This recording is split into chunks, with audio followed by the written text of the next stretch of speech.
ഹേ dears, നമുക്ക് എന്തെങ്കിലും loss സംഭവിക്കുമ്പോൾ ആദ്യം പറയേണ്ടത് ഇന്നാ ലില്ലാഹി വ ഇന്നാ ഇലൈഹി റാജിഊൻ എന്നാണ്. ഖുർആനിൽ അല്ലാഹ് പറയുന്നുണ്ട്,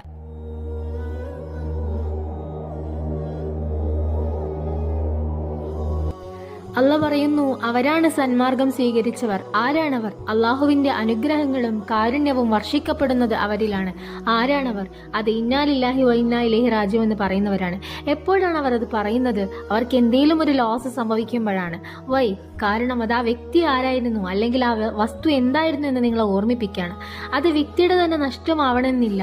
ഏതൊരു നഷ്ടവും, നിങ്ങൾക്ക് നഷ്ടപ്പെട്ടത് എന്തും അള്ളാഹുവിൻ്റെതാണ്. ഞാനും നിങ്ങളും നമുക്ക് ചുറ്റുള്ളതും അള്ളാഹുവിങ്കിലേക്ക് തന്നെയാണ് മടങ്ങുന്നത്. റാബിയത്തുൽ അദവി റളിയല്ലാഹു അൻഹയുടെ വഴിയിലൂടെ പോകുന്ന സമയത്ത് ഒരാൾ ചോദിക്കുന്നുണ്ട്, ബീവി എവിടേക്കാണ് നിങ്ങൾ പോകുന്നത്? അപ്പൊ അതിനുള്ള മറുപടി ആയിട്ട് ബീവി പറയുന്നത് മിനല്ലാഹ് ഇലല്ലാഹ് എന്നാണ്. അള്ളാഹുവിൽ നിന്നാണ് വരുന്നത്, അള്ളാഹുലേക്കാണ് പോകുന്നതെന്ന്. അതുപോലെ ഒരിക്കലേ ഒരു രാത്രി റസൂൽ കരീം സ്വല്ലല്ലാഹു അലൈഹി വസല്ലം തങ്ങൾ തന്റെ പ്രിയതമയായ ആയിഷ ബീവി റളിയല്ലാഹു അൻഹയോടൊപ്പം ഇരിക്കുകയായിരുന്നു. പെട്ടെന്ന് മുറിയിലെ വിളക്കം കണഞ്ഞുപോയി, റൂം മുഴുവൻ ഇരുട്ടായി. അപ്പോൾ റസൂൽ കരീം സ്വല്ലല്ലാഹു അലൈഹി വസല്ലം തങ്ങൾ ഇങ്ങനെ പറയുണ്ടായി, ഇന്നാ ലില്ലാഹി വ ഇന്നാ ഇലൈഹി റാജിഊൻ.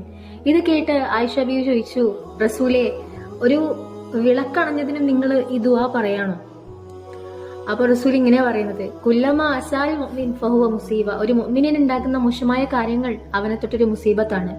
എന്തെങ്കിലും നഷ്ടപ്പെട്ടാൽ ചെറുതോ വലുതോ ആയിക്കോട്ടെ, അത് നമ്മൾ അള്ളാഹുവിൽ സമർപ്പിക്കണം എന്നാണ്. നഷ്ടങ്ങൾ എന്തായാലും അവന്റെ നിയന്ത്രണത്തിലാണ്. Have A nice day. അസ്സലാമു അലൈക്കും വറഹ്മത്തുള്ളാഹി.